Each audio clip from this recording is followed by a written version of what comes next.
네, 안녕하세요. 땅크TV 하이바입니다. 반갑습니다. 늦은 시간에 갑작스럽게 인사를 드리게 되었습니다. 제가 원래 이 시간에 기침이 굉장히 심해요. 그래서 녹음이 잘 될지 모르겠는데 감안하시고 들어주시면 감사하겠습니다. 미국 중간선거 결과가 뭐 거의 나왔죠. 상원은 공화당이 과반을 유지했고 하원은 민주당이 8년 만에 다수당이 되었습니다. 이제 남은 건 상원에서 공화당이 최종적으로 몇 석을 가져가느냐, 뭐 이 정도인 것 같아요. 개인적으로는 공화당이 최소 53석 정도는 가져갔으면 좋겠습니다. 사실 선거 분석이라는 게 굉장히 전문적인 영역이기 때문에 감히 저 따위가 이런 걸 할 능력은 안 되고요. 아, 이런 생각을 하는 사람도 있구나 하는 정도, 그 정도 선에서 같이 생각을 공유한다 이렇게 인식하는 선에서 가볍게 들어주시면 감사하겠습니다. 잘 아시죠? 저는 전문가가 아니에요. 아니고 저의 정확한 현재 신분은 현직 프로 백수일 뿐입니다. 백수. 백수. 제가 런 얘기도 참 자주 하는 것 같은데 뭐가 자랑이라고?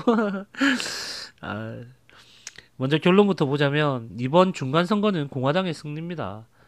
거기다 트럼프와 오바마의 대결에서 트럼프가 압도적으로 승리한 선거죠.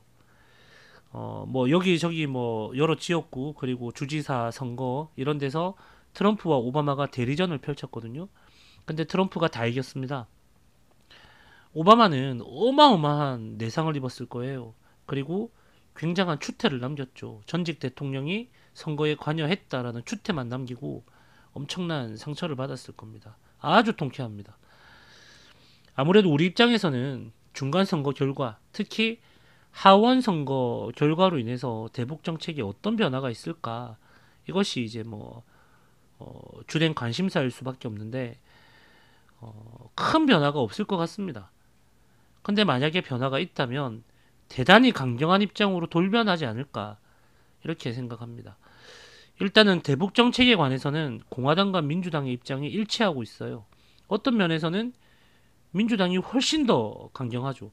그렇기 때문에 문재인과 김정은으로서는 상황이 뭐 더 어려워질 가능성도 굉장히 큽니다.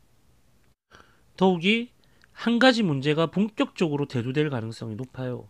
바로 인권 문제입니다. 김정은이나 문재인 입장에서는 사실 핵보다 인권 문제가 훨씬 더 까다로워요. 문재인이 김정은을 두둔하고 변호하기 위해서 이 나라 저 나라 다니면서 온갖 뻘짓은 다 하고 다녔잖아요. 지금도 뭐 그러고 있으니까. 근데 이건 어디까지나 핵 정도의 문제이기 때문에 가능한 거예요. 인권 문제를 가지고 만약에 이랬다가는 진짜 사단 납니다. 큰일 납니다. 절대 두둔할 수가 없는 문제예요. 기존의 민주당 하원에서 주장하던 말을 보면 북한 내에 정치범 수용소 깔아, 열어라, 오픈해라. 우리가 사찰단 꾸려서 들어가겠다. 이거거든요. 핵 문제는 김정은이 버티고 버티다가 뭐 나중에 더 이상 꼼수가 없다. 통할 만한 뭐 그런 속임수가 없다. 이랬을 때 포기하면 그만일지도 모르죠. 핵을 포기해버리면 진짜 그만일지도 모릅니다. 최후의 순간에는 망명이라는 카드도 가능합니다. 핵은 이런 게 가능해요. 하지만 인권 문제는 그렇지 않습니다. 당장 인권 문제와 관련해서 김정은은 ICC 재판에 회부되어 있는 상태거든요. ICC라는 것은 국제형사재판소입니다. 인권 문제가 거론되면 김정은은 반드시 처벌을 받아야만 합니다. 근데 뭐 단순하게 처벌받고 말고 하는 뭐 그런 게 아니죠. 정치보험 수용소가 까뒤집힌다라고 생각을 해보세요. 말 그대로 진짜 죽어야만 해결나는 거예요. 김정은이 죽어야만 처벌이 완료되는 상황이 되는 겁니다. 그림이 대충 그려지시죠. 하원이 인권 문제를 거론한다. 트럼프를 향해서 북핵을 다룰 때 인권 문제도 포함시켜달라 이렇게 요청을 한다. 북한이 엄청나게 반발하겠죠. 반발을 하다 나중에는 보란 듯이 핵미사일 개발 재개를 공식화하게 될 겁니다. 그 외에 다른 수가 없으니까. 그러면은 둘 중 하나가 되는 거죠. 맞아 죽거나 굶어 죽거나. 이런 결과가 도출될 수밖에 없습니다. 여기서 두 가지 궁금증이 생기실 수도 있습니다. 만약에 생기신다면 지금 이 판을 굉장히 잘 보고 계신 겁니다. 첫 번째, 하원이 인권 문제를 거론한다 하더라도 상원 과반을 차지한 공화당이 거부하면 그만 아닌가? 또는 트럼프가 자신의 고유 권한으로 거부권을 행사하면 그만 아닌가? 그렇습니다. 뭐 그렇게 하면 그만이긴 한데 문제는 하원이 어마무시하게 막강한 고유 권한을 가지고 있다는 것에 있습니다. 바로 예산안이 하원의 고유 권한입니다. 만약에 상원 주류인 공화당이나 트럼프가 거부를 했다가는 진정으로 트럼프 행정부가 레임덕에 빠지는 수가 있겠죠. 두 번째, 힐러리나 오바마를 보면 친중 아니냐? 뭐 그런 민주당이 과반인 하원이 강경한 대북 정책을 쓸 리 없지 않느냐? 이런 문제입니다. 개인적인 생각이긴 하지만 이거는 뭐 걱정하지 않으셔도 될 것 같습니다. 아마도 공화당보다 더 했으면 더 했지 덜 하진 않을 거예요. 훨씬 더 강경할 겁니다. 이유는 간단하고 뻔합니다. 하원은 2년짜리예요. 2년. 다음 하원 선거는 그렇죠. 대선과 함께 열립니다. 그렇다면 민주당은 주어진 2년 내에 트럼프 행정부와의 차이를 반드시 만들어내야만 합니다. 그 중에 하나가 바로 대북 정책이죠. 그 중에 하나라고 말씀을 드렸는데 사실은 다른 정책을 가지고 트럼프하고 경쟁하기가 쉽지 않습니다. 가장 수월하게 그리고 가장 확실하게 차이를 만들어낼 수 있는 정책이 대북 정책입니다. 친중은 뭐 민주당 입장에서 하고 싶어도 할 수가 없죠. 중국과의 대결을 통해서 미국 경제가 화랑을 맞이한 것은 절대 부인할 수 없는 팩트니까. 이번 선거에도 이게 분명히 반영된 거거든요. 진보 성향의 민주당이 대북 정책을 통해서 트럼프 행정부와 차이를 만들어낼 수 있는 방법도 몇 가지 없습니다. 대단히 제한적이에요. 일단은 속도를 내야 되겠죠. 시간이 2년밖에 없으니까. 속도를 내야 한다는 것은 굉장히 강경해진다는 것을 말합니다. 빨리 실천해라. 빨리 결과물 내라. 핵리스트 당장 가져와라. 서둘러라. 우리 시간 없다. 이렇게 되는 거죠. 거기다 임팩트 있는 진보적 주제를 하나 던져야 돼요. 자신들만의 색깔을 담은 새로운 주제를 하나 던져야 되죠. 이게 바로 인권 문제입니다. 이해가 되시죠? 트럼프 입장에서도 이번 선거를 통해서 깨달은 바가 있을 겁니다. 오늘 미국 고위급 회담이 무기한 연기되었거든요.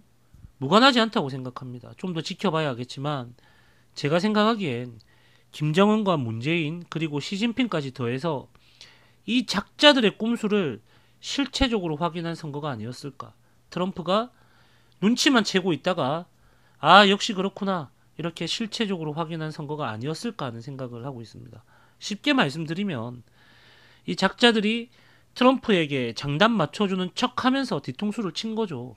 그래서 뭘 노렸겠어요. 미국 국민들이 봤을 때 트럼프를 보고 야 우리 대통령이 저것들한테 질질 끌려다니고 있네. 이용당하고 있네. 이런 걸 노리지 않았겠습니까? 그래서 만약에 상하원 모두에서 공화당이 패배하길 바라지 않았을까요? 만약에 패배했다라면 트럼프는 탄핵으로 가는 겁니다. 주류 언론이 모두 좌익이에요. 탄핵으로 가는 겁니다. 그리고 또 우려되는 부분이 하나 더 있으시죠. 하원이 청문회를 통해서 트럼프의 여러 의혹들을 본격적으로 파헤치면 어쩌나 하는 것일 겁니다. 제 생각엔 제발 그렇게 해줬으면 좋겠어요. 민주당이 이런 뻘짓을 해줬으면 좋겠습니다. 이번 하원 선거의 결과는 럭비공 스타일인 그 트럼프를 견제해달라는 미국인의 뜻이 담긴 거거든요. 근데 하원이 오히려 이렇게 돌발 변수를 만들어내면서 국정을 불안으로 몰고 간다.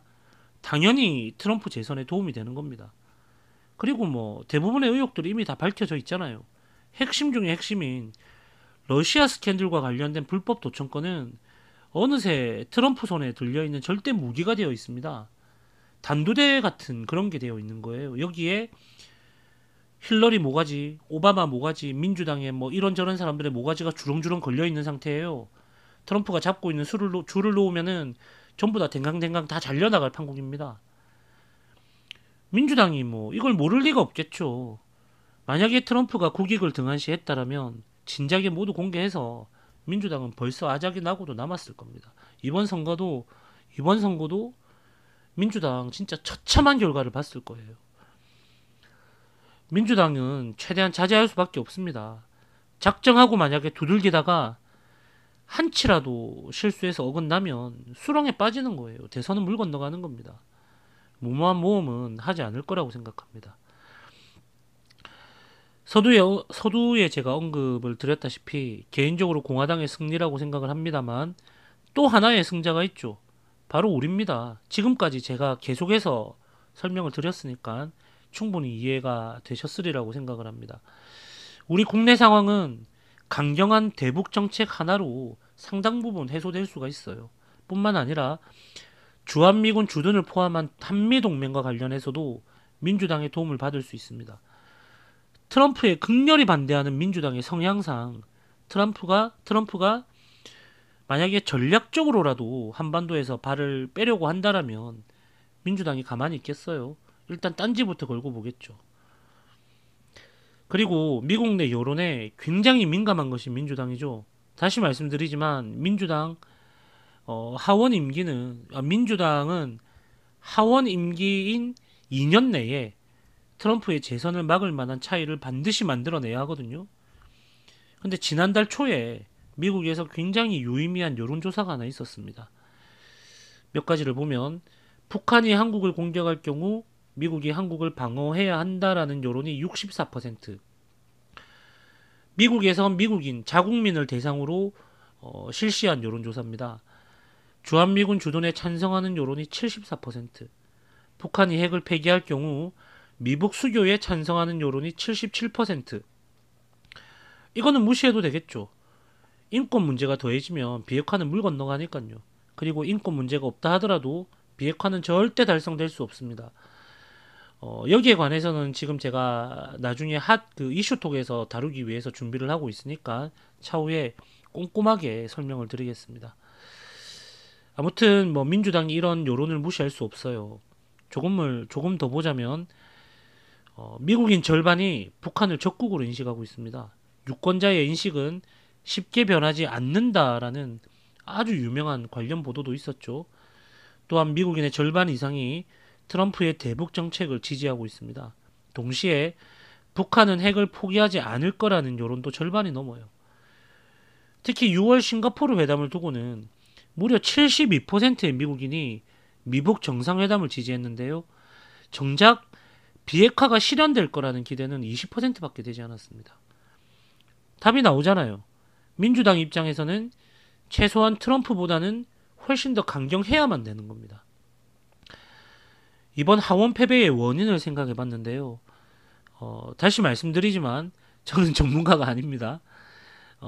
제가 드리는 말씀을 맹신하시면 나중에 저랑 원수 지는 일이 생길 수가 있어요. 미국 유권자의 전통이 작용한 거죠. 행정부의 독주를 견제하기 위해서 하원을 이용하는 전통이 있습니다. 이러한 전통에서 우리는 한 가지 힌트를 얻을 수 있죠. 미국 내에 안보 위기가 닥쳤을 때에는 미국 유권자들이 집권당을 선택했다라는 전통입니다. 9.11 테러가 있었을 때 부시가 중간선거에서 승리했거든요. 이런 전통입니다. 트럼프가 이걸 이용할 수 있겠죠. 또 민주당 입장에서는 이러한 전통을 차단하기 위해서라도 트럼프보다 더욱 강경할 수밖에 없겠죠. 그리고 트럼프는 이민 정책을 강하게 추진하면서 패착을 두기도 했어요. 이게 사실 좀 많이 우려됐던 부분인데 일방적인 난민 수용 정책은 미국인 대부분이 반대합니다. 즉 트럼프의 정책을 지지한다라는 거죠. 하지만 미국의 인종 구성을 봐야 돼요. 이걸 감안했어야 됩니다. 상당수의 히스패닉과 아시안이 있거든요. 근데 트럼프가 가족 초청 이민까지 손을 대려고 했었어요. 이게 패착이죠. 이러면 당연히 유색인종 유권자는 이탈할 수밖에 없잖아요. 이런 게 하원 패배의 주요한 원인 중에 하나겠지만 이것이 오히려 트럼프 연임에는 긍정적으로 작용할 가능성이 있다고 봅니다. 정책적 오류를 수정하는 계기가 될 수 있기 때문이고, 또한 정책적 오류를 수정해가는 과정을 통해서 미국 유권자들이 트럼프에게서 안정감을 발견할 수도 있을 거라고 생각합니다. 트럼프에게도 우리에게도 소득이 굉장히 많은 중간선거예요. 사실 이번 그 중간선거 패배는 충분히 예견되어 왔었죠. 공화당에서도 예측하고 있었던 부분입니다. 너무 많은 그 공화당 소속 현역 하원 의원들이 정계를 은퇴했기 때문인데, 그럼에도 이만한 성과면 확실히 성공한 건 맞습니다. 마지막으로 두 가지만 간단히 더 보겠습니다. 대북 문제에 이어서 대중 문제까지도 공화당과 민주당의 의견 차이가 크지 않습니다. 민주당이 친중을 하고 싶어도 대선을 생각하면 할 수가 없는 처지이기도 하죠. 그리고 개인적으로 민주당 하원 선거를 굉장히 좋은 신호로 개인적으로 민주당 하원 선거의 승리를 굉장히 좋은 신호로 해석하고 있는데요. 역시나 뭐 주한미군 문제, 한미동맹 문제 이런 것들 때문입니다.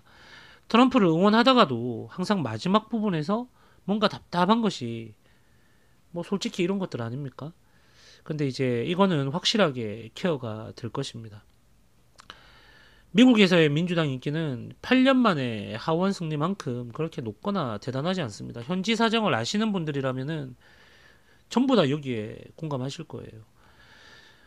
이번 중간 선거, 특히 하원 선거 결과는 트럼프를 보다 지도자답게 그렇게 다듬어내는 결과로 이어질 거라고 봅니다.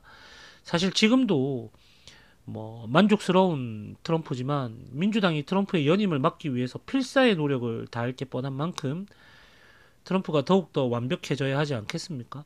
그래서 시기적으로 적절한 때에 브레이크가 잘 걸렸다라고 생각합니다. 이것저것 여러 가지로 마음이 뭐 번잡하거나 심각할 이유가 하나도 없습니다. 심란할 이유도 없고요. 그저 우리가 해야 할 일들 묵직하고 그냥 꾸준하게 해나가면 되는 겁니다. 다른 특별한 일이 없어요. 아무 일이 일어난 게 없습니다. 네, 이상입니다. 파이팅입니다.